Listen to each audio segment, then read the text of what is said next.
Mānawa mai e a te putanga o Matariki. Mānawa mai e a te ariki nui o te rangi. Mānawa mai e a te mātahi o te tau. Nau mai, tomo mai, ki tēnei whare kōrero, e kia nei ko Seeds of Matariki. A kāti, tēnā, kia rukutia tā tātou kaupapa, kia ruiruia o tātou whakaaro, ki ngā pūkenga, ki ngā wānanga, ki ngā purapura o Matariki.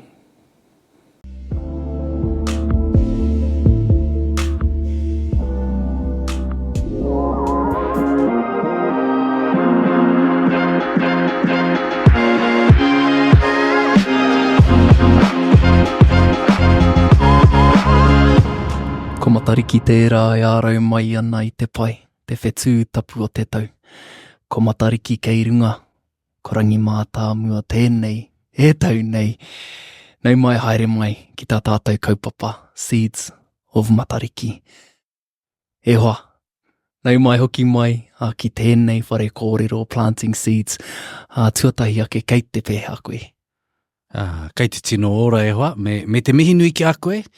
I tēnei rā, te mihi hoki ki a kōrua ko tō hoa, me te rongo nui pai i te whānautanga mai o tā tātou tamaiti hou. Nō reira, e rere ana te mihi ki a koe o tira ki tō whānau. Tēnā koe, yo mihi. You don't need an introduction. I don't know if that's a good thing or a bad thing. But for the very small people who may not know who you are, let us know who you are, Mr. Famous Man. Rangi Matamua, from Tūhoi. And I know, I think this has been 5-6 years since our last podcast. So it is. Yeah, so it's really good to be back. A lot's changed in that time, I guess, for both of us, really. So it's good to be back here. And, when we think about, just had a tamaiti, beautiful experience, one that doesn't really get old. And I feel there brings a sense of purpose or directional, or you really want to do as much as you can so that they have a place in the world in a sense. And, your papa, your karaua, and you think about what you do. Does that come to mind for you when you think about that? It does. I grew up a generation plus ahead of you, e hoa, but I grew up in a generation where there was no kohanga reo, there was no kura kaupapa. There was no Māori broadcasting, no Māori television. These things that I think that we take for granted today, they didn't exist. No Māori radio. There was no Māori print. There was nothing. And we were very much a reflection of Great Britain, particularly when I was, I grew up, born in the 70s and grew up in that late 70s, early 80s period. And then we've had gone through this renaissance. And that renaissance has been, I think, critical to where we find ourselves today. Going through, I think it's the second form of that renaissance. We've moved on from it being language and culture to becoming practice. And I think there's a difference between having a culture, studying a culture, and practicing a culture. And when it's become practice, when it's a natural part of our children's and our mokopuna's everyday lives to express themselves as Māori by being Māori naturally, I think we're winning. So I always think that my role is to ensure that they have that platform in the field that I'm in to just be Māori naturally and normally and not have to feel like they're the token cultural performance in someone else's nation. They're just being who we are in our nation. Wow. To think about that, you growing up, pretty much a reflection, as you said, of Great Britain. So much mahi that you have done and those before you have done to be able to get to where we are now. Do you have to reflect sometimes about how far you have come or how far we have come as a culture to give you a sense of, no, we are on the right track? Or do you sort of look ahead?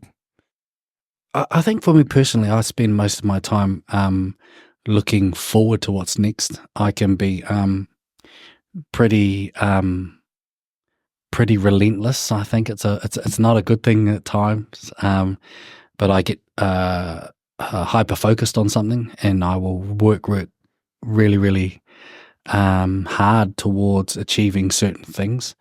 But I do take time to reflect, particularly as I've started to get a bit older, clicked over the big 50 last year. Ooh. So, I'm feeling the few aches and pains these days, and, a few back in my days.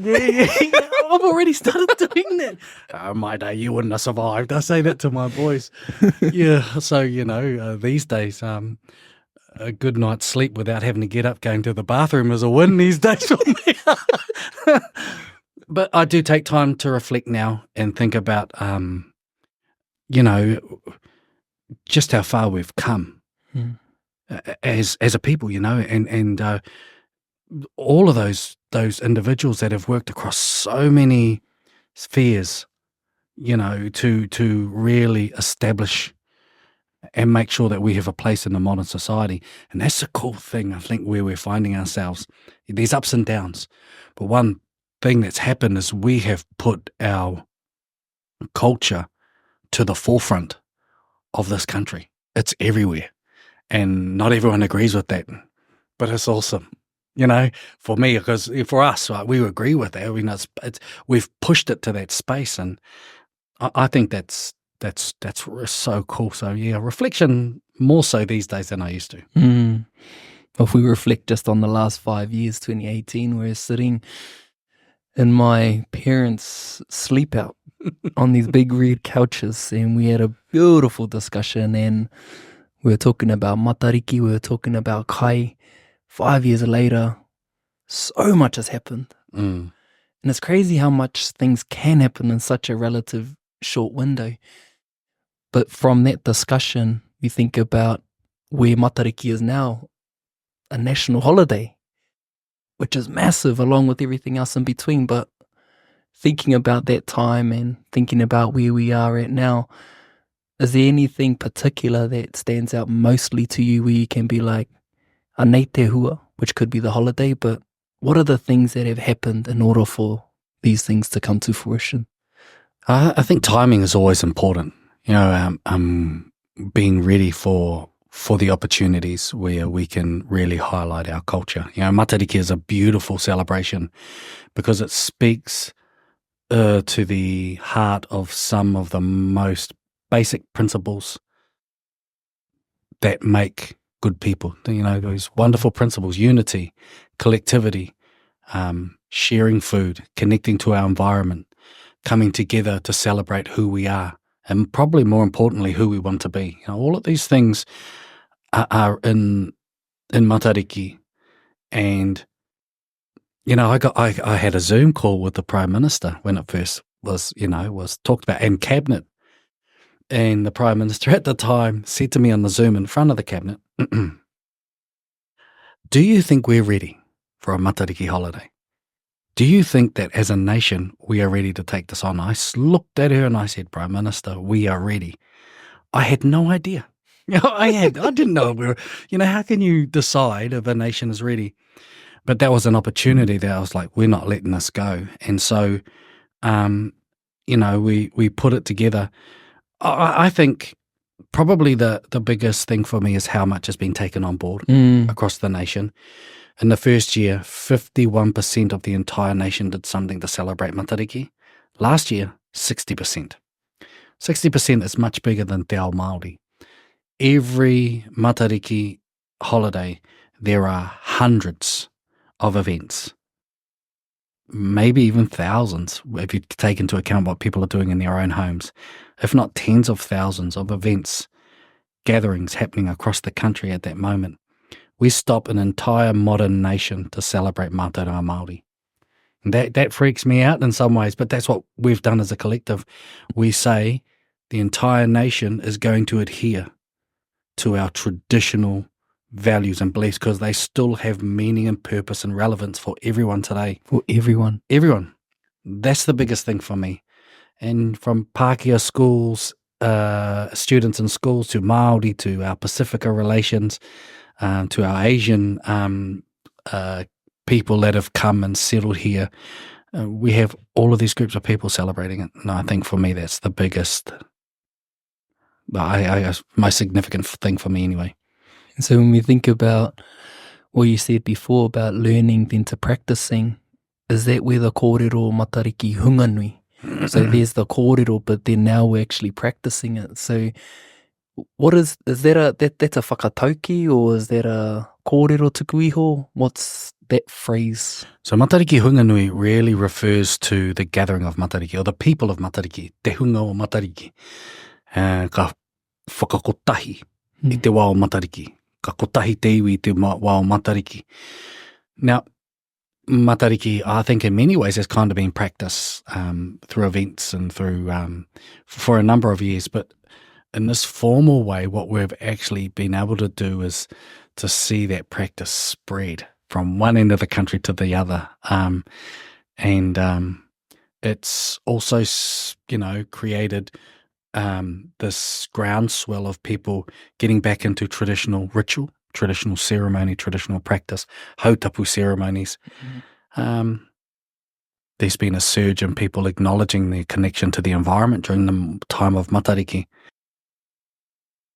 honouring those that have passed since the last year. All of these ceremonial important practices that have made their way back because of the practice. Like I say, it's one thing to study a culture or know a culture, but it truly survives when it's practiced. When you're just being, when it's normal. It's normal. And when we think about the ceremonial aspect of Matariki hautapu, did you bring that back from somewhere after a trip, or did you just know that was happening? Like, how te kōrero e pāhanga ki ngā? So there is clear record of the practice here as Māori. There is records of that saying that this is what we did. In fact, I was fortunate enough with the manuscript that I have, it lays out very, very clearly, this is a practice, this is why, these are the karakia, this is the sequence of events that happens, this is how you collect the food, this is what a umu kohu is. So we did have the practice. What we didn't have, I think, is that moment for when that practice became live again. And we're fortunate enough to take a couple of trips to Hawaii in from about 2017, 16, 17, 18, across that period, where they practice the Makahiki Festival, which is Matariki, which is their Matariki in Hawaii. And we went over and watched them practice, and they were practicing it. And so we had all of this kōrero, but we weren't practicing. We started to practice. And little things, like I was thinking to myself, how's it going to go with the calling out of the names of the dead? A practice that hadn't been seen for many generations. As soon as we did it, people wept. There were tears, and people brought forward the memories of those that they'd lost. And it just started to grow. And then it just started to spread, this groundswell. Then we got a ring from the Prime Minister and put together a little bit of a crew, put the holiday together, and it is what it is now. It's something that is that first Matariki holiday at Te Papa, when we launched it, is a moment in time. It's a moment in time for us as a nation. It is a moment where that's going to become the sinew of the fabric of our ongoing identity, because the culture that is truly unique and special in this land is Māori culture. And all people are wanting to be able to include that in part of their lives. So, it was a moment in time and something that I'll never forget. And a part of the whole hautapu is karakia. It's tapping into our wairua, and how te wairua o aua āhuatanga e pāna ki a Matariki ki te hautapu. Kuia, he mea nui te hautapu, he mea nui te karakia. Hoi anō, ko te mea nui katoa ki au ko te whakapono. Ko te whakapono ki ngā karakia, ko te whakapono ki te wairuatanga Māori, ko te whakapono ki ngā tikanga o tātou te ipuna. I think if if it wasn't important, people wouldn't do it, right? You're asking people to get up before the sun rises, in the cold, standing on hills, calling out the names of their dead, and feeding the stars with food to ensure a bountiful harvest for the impending season. Now, most people would look at it and think, yeah, nah, what are you up to? But we have tens of thousands of people doing it every year, and it's growing because there's a connection to our environment, and there's a connection to our world, to our landscape, to the cosmos through the ceremony. And it's the belief in the ceremony. So those big public ceremonies and those karakia are so powerful and connecting. If there's one thing, and something that I thought I'd share with you about the most meaningful experience in my whole Matariki career was from a young girl. This kid must have only been about 10 years old. And it was at the end of a Matariki presentation that I gave, and I could see her in the crowd as I was talking, and she was just watching the whole time, just sitting next to her mother. I didn't know this young girl or the mum, but after the presentation finished, I was signing books, and I looked at them hanging around. They were last. She came up to me and said, look, her partner, the girl's mum, had passed away just recently, like a couple of months before I gave the presentation. And this young girl said, the mum said, she's got to ask you something. And I said to the girl, haramai, how tōpata? She goes, is my dad on the back of that canoe? And I said, and it really shocked me because I could see she was looking for some, I don't know, some confirmation or some way to she had something that she wanted to express. I said, what do you think? She said to me, I think he is, because I've got something to tell him before he becomes a star. I was, in that moment, I was completely rocked because I could see this girl finding a connection and solace and purpose in our traditional practices to help her healing from a loss that she'd experienced. And to be able to be part of that, I think of all the ceremonies and the celebrations and all the accolades and all of that, that for me is the most powerful Matariki connection, was that girl. And that's practice. That's practicing our traditional beliefs because they have a purpose, a meaning, and a context in a modern society. And forever, that will be my most powerful Matariki associationship or connection that I've made in the whole journey. Wow. When you think about tamariki too, they are only sort of true as well. There's no facade, there's no other intentions, there's just what is. And I think having that kind of feedback from a tamaiti or from a kōtiro must have just given you that feeling. And how important is healing for us as a people when we think about grief or when we think about the taumahatanga? And we now have a practice that can provide that healing. And so how important is that, do you feel, for us as a people? It's vital. Te paki o Matariki is about well-being. That phrase alone is about how wellness and goodwill is bestowed upon the land. And Matariki is a sign. She's a healer. That central star is about healing. And all of the elements, all of the children that surround her, they have an aspect to them that feeds into our well-being, whether we like it or not. Life and death is part of our cycle. We all have people that are born into our lives, and we all have people that die during our lives, and we follow that cycle as well. And that's part of our well-being, the way we deal with beginnings and ends. Then you have the food stars, Te pua nuku a Rangi, waiti waita. Well, that feeds directly into our well-being. So does the weather. Waipunarangi and ururangi. All of that, they all feed into Matariki and its well-being, its healing. And when that rises, it's a symbolic rising of a cluster. All of those elements have come together at that moment, telling us to come together and check in with each other, and, all of the elements that make us healthy and well. dealing with grief and those that we lose in a way that we're able to express that grief, express our emotions, seen often from a Western perspective as a sign of weakness. But that's a sign of strength for us. Tears, punaroi mata, those are signs of strength, of honour, of dignity. We say, ko te hupe me te roi mata, ngā kai whakai e ia mate. So those are the symbols that appease our dead, and ngā taonga whakamirimiri. Those are the things that care show how we express our love. It's also a pathway to healing. So yeah, Matariki's central in healing.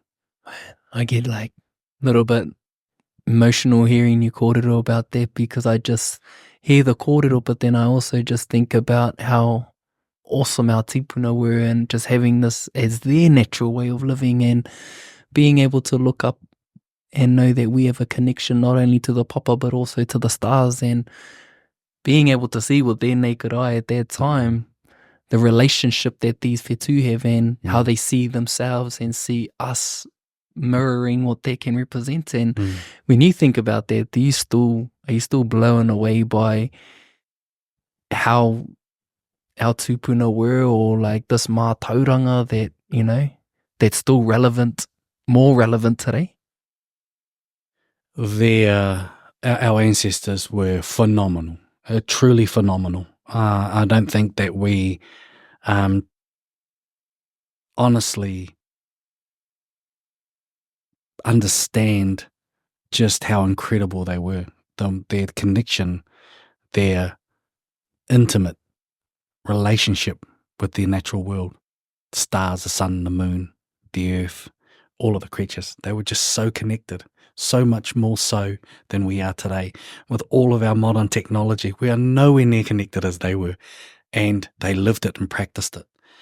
Now, one of the things I was coming back to that practice of Matariki is for our children and our grandchildren, it won't be it won't be a new thing. It'll just be the thing. It is the thing.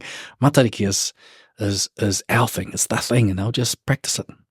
And I think we'll get there. I mean, we're only 3 years into the holiday now, so it's just relatively new. But the way that it's been taken on board and the way that it's been shared is, my hope for the future is that they'll just practice it. It's just a natural part of everyday life. He mea tawhi tōhau. He tikanga tawhi tōhau. He tikanga tawhi tōhau.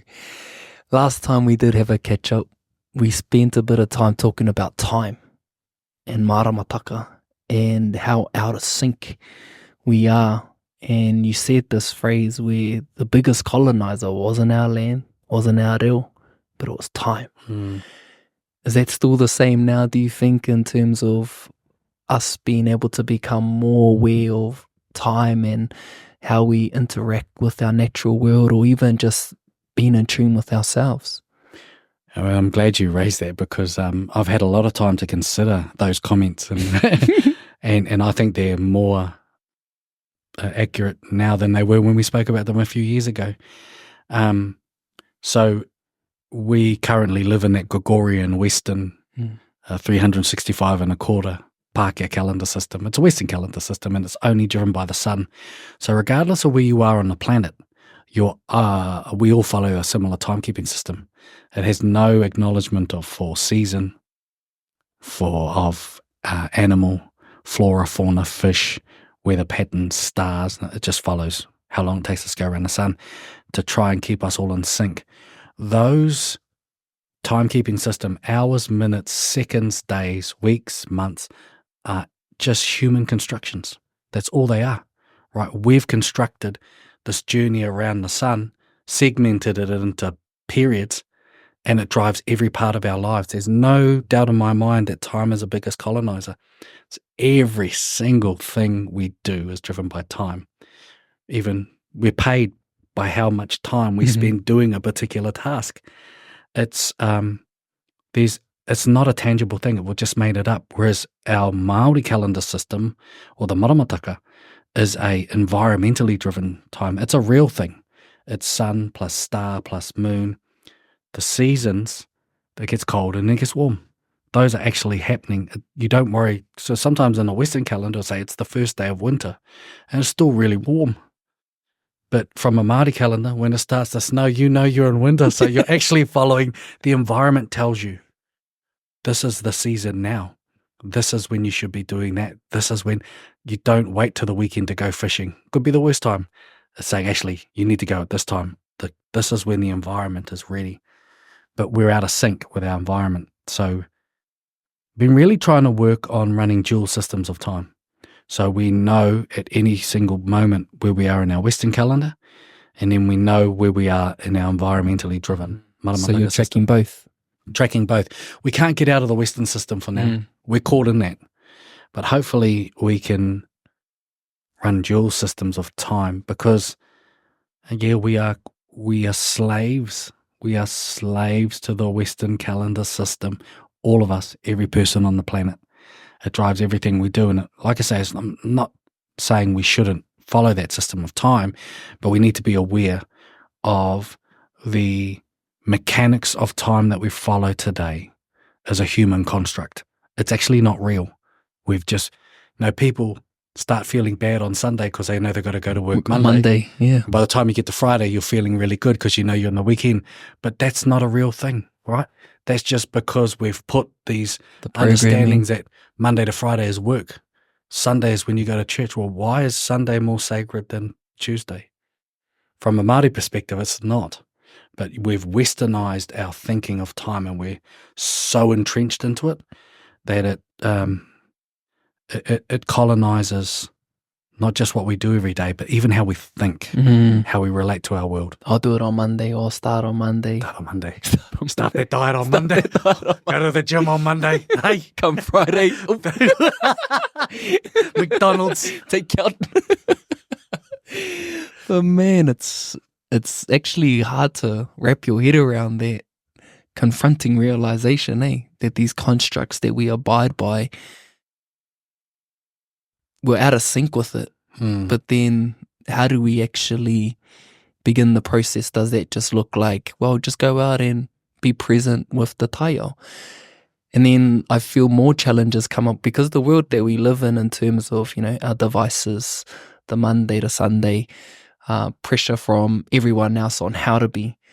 When you go out and look at the taio, you're now you're in the environment, but you're lost in your head. And then that takes away a lot of time too. And so is there any correlation between what we're talking about in terms of the time aspect of things, but how we can lose ourselves in that as we start to practice it? Because it feels hard, and when it's hard, you tend to go back to what's comfortable, and that's back into we're out of sync, Well, I think that we have to just take these small, gradual steps at a time. I mean, like, we've already come so far, and now we're starting to highlight things like maramataka, matariki, puanga, Māori seasonal practices. We're starting to think about food security and food sovereignty. So these are all real tangible steps in order to understanding our traditional timekeeping approaches. I don't think in the foreseeable future that we can cast off Western Gregorian time. It's with us. But I think that we could probably run our calendar systems alongside that to be really aware of what's happening in our environment and sink into that in a more meaningful way. I also think sometimes we try and do too much. Yeah. We try and be everything for everyone and be too much. And, something I'm starting to, even in my own roles, just starting to realize actually, maybe I've played my part. Maybe it's I don't want to be that old uncle, that everyone's kind of, waiting to die before they can start doing their own stuff. I think in some ways I've played my role, and maybe it's time for me to step back and let others grow into the space. I had a really important discussion with someone that I really admired, and he said something to me. He said, nothing ever grows in the shade, and sometimes you'll cast a too big a shadow won't allow other people to grow into that space. And you have to know when your time is done, right? You've done your bit, and allow fresh thinking and fresh ideas and someone else's energy to come in. I know that I'm known for Matariki, and I don't want to be overly boastful, but that's where I spend a lot of my work and time supporting the development of Matariki. But I don't own this guy, and I am fortunate to be able to support that space. But it has to, for it to survive, other people have to own it and allow me to step away and just support them to do what they do as well, because it's not about that version versus this version, and that's too much of that happens. You know, we don't believe in that, but we do this here. You know, Matariki is a platform. It's a platform to allow different regions and different iwi to express it the way that they do it. But I need to be very, very careful that it doesn't become about an individual, or doesn't become about, you know, and I think about myself, it's not me. It's Matariki that belongs to everyone. And so that's kind of what's going through my mind in the last few years anyway. I feel that's super admirable, Rangi, because a lot of people who may be in a space hold on to that, you know, they hold on to, this is what I'm known for and this is what I do. And not that it's relatively in the same space, but when I went through the transition of being plant-based Māori to disengaging from that, it was actually quite challenging, because that was the brand. And then it was, I don't want to just be that, I want to be all of me. And being able to let go of that, there was even just challenges. And like I'm saying, this is on such a smaller scale, but for you to already begin that process to step back so that others can sort of come through, I feel that's amazing, whether or not how long that's going to be. But I also empathize, and I guess just you wanting to allow Matariki to carry on growing in different ways, but also what things might look like for you. Yeah. Look, you know, honestly, I've been a little bit of a victim of the success of Matariki, and find myself in Matariki Groundhog Day. You know, I've got this manuscript, this beautiful manuscript of my ancestor, where he records 1,000 Māori stars. That's 1,000. He's got 103 constellations. There are 88 constellations in Western astronomy. He has 103. He has 1,000 Māori stars, and he gives every one of them what they mean, what they're called, why they're called. And I get stuck on Matariki every year, because it's like it's the only star, and I'm really trying to broaden people's horizons and use Matariki as a gateway into this much wider Māori astronomy field. And that's what I'm trying to share. And so I've got a few, hopefully next year, book dropping with all of the stars in it and some other stuff coming out. And that's really the space I want to work in. But I'm stuck in Matariki at times, and it's a wonderful space to be in. But there is so much more there. And while I'm still able to do it, I'd like to shift into that space and be supportive of others. And I just want to make something really, really clear. I think it's really, really easy to focus on the differences we have as iwi. And something that I think is very Western in its approach is to disagree with other people's kōrero to make ourselves either look better or just to disagree. Now, our iwis have different approaches, but the vast majority of the knowledge base was very, very similar. I try to make sure that I spend enough time supporting people with different narratives and approaches to express their understanding of Matariki. But I don't want to stay too long in that space, as there's so much more else I'd like to try and invest myself in before I'm just too old and dribbling in the corner somewhere. Do you feel that's what you really, what brings you so much passion is disseminating knowledge and finding ways to share it so people have access to it? Is that where you feel where you're at and want to pursue more, or is that how it's always been? And this is just the one thing that's taken off but has kept you there in a sense? I think it's always been like that. But my true passion is knowledge dissemination. But no good just disseminating knowledge to disseminate knowledge, right? It needs to have a reason or a purpose. I see just how powerful the Matariki sharing has become. It's pretty huge. It's gone international. It's over the globe now. So it's been pretty significant. But even in that, it's wonderful to see that fly. But there are, I do have this whole other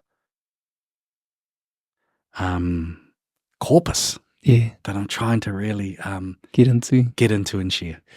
And another big thing, I see you're wearing mahinga kai, and I must say that was mean to see you and the bro te haorere just being characters, but being able to share different mātauranga. And you fellas had kainga hokia as well, which was even cool to see. And so see a different rangi come out, but it looks like rangi in terms of the playful aspect, the tongue-in-cheek. And can you talk a bit about that experience and the things that you've taken from that and continue to implement?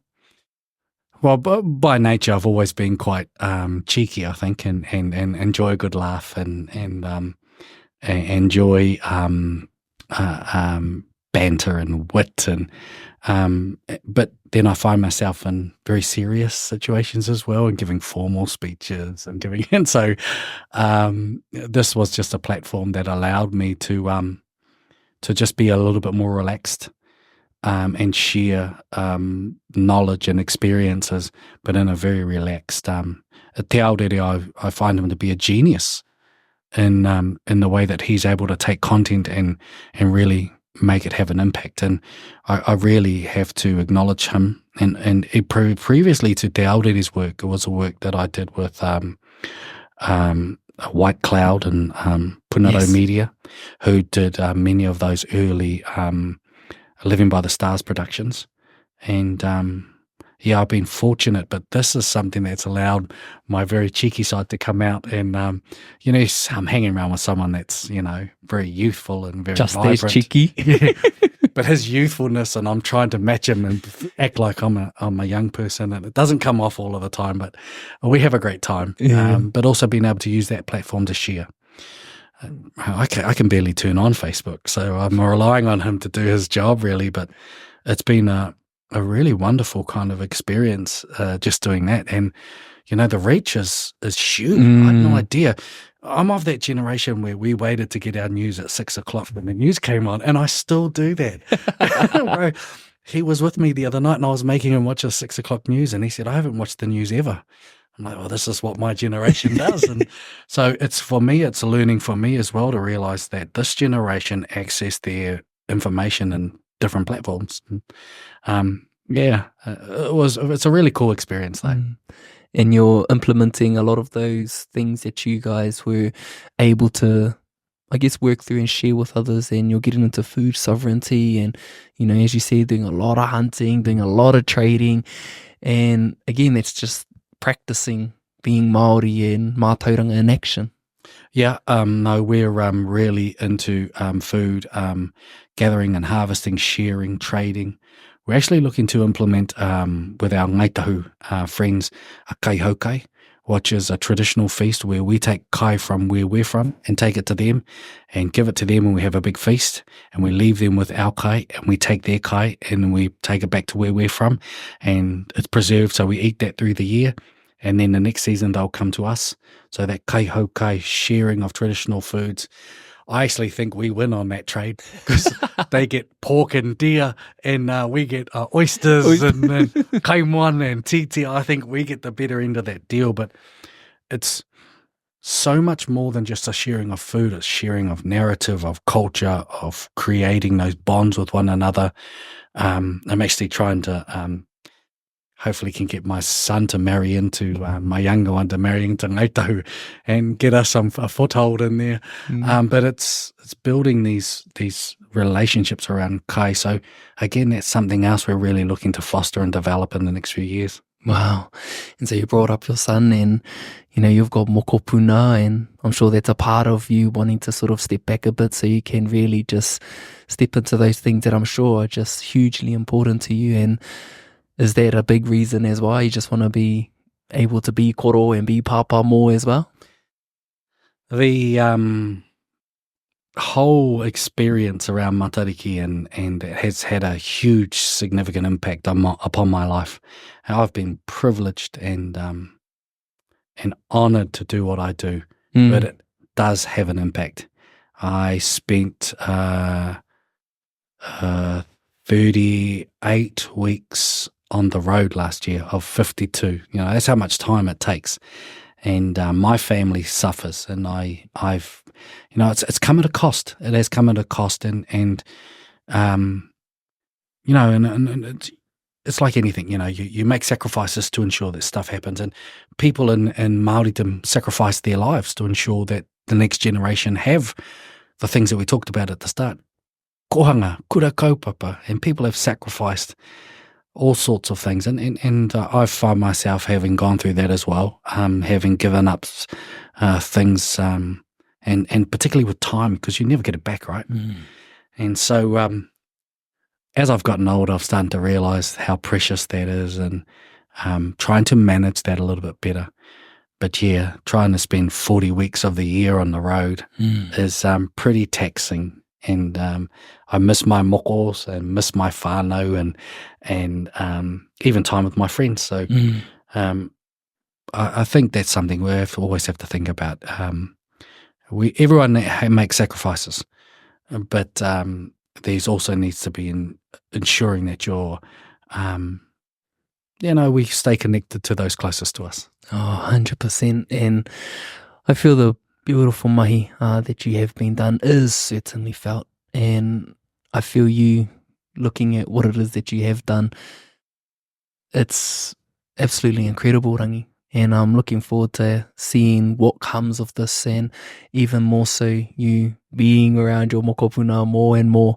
He hoi anō te nuinga o ngā kōrero e puta no ki te motu e pāna kia Matariki, kei koe tētahi taonga, tētahi kurahuna kāre noa kua puta. Hea e tahi kōrero e pāna kia Matariki o ētahi o atu e nei whetū o tēnei wāhanga o te tau. He nui ngā kōrero. He nui ngā kōrero kare ana kia puta. Ko tēnei wā o te tau e ai ki te Māori, ko e nei a mātahi karipi wai. Ko te mātahi karipi wai ko te wāhanga o te tau e tatari ana te iwi ki a rewa mai a Matariki. Nō reira, ko i nei tātou kei mātahi karipi wai. He wā hoki tēnei ka mate etahi rangatira nui tēnei wā o te tau. Nō reira, ko ngā mate o tēnei wāhanga o te tau ka kia ko ngā ika rūha nui o te ope o te rua Matariki. Ko i nei ngā ika nui ka whai i te kupenga a tara mainuku ka tō ki te rua o aitu ai tēnei wā. Nō reira, ka makariri haere ki te ata nei ko ngā whakawhiu, ko te anu o takurua, ko te hukapapa, ko te makariri, ko te mātao, i tau ki te whenua i tēnei rā, ana ko mātahi karipi wai tēnei. Ēnei kōrero katoa, ngā whetū, ngā mātauranga, kei te hihi au kia hora ēnei kōrero ki te katoa. Kia hora te mātauranga tai ao, ki te katoa hei oranga. Hei oranga, hei rauemi, hei oranga mō te hunga, mō te reanga hou. Kia kaua rātau e whakaaro nei ko te tai ao, kia noho manene i te tai ao. Tātou ko te tai ao, nō reira, ēnei kōrero, he au te hora i ngā kōrero mō ngā whetū katoa kei au, nō reira he nui ngā kōrero hawa. Ko te tumanako ka puta a te rātau, a te rā atu tau rānei.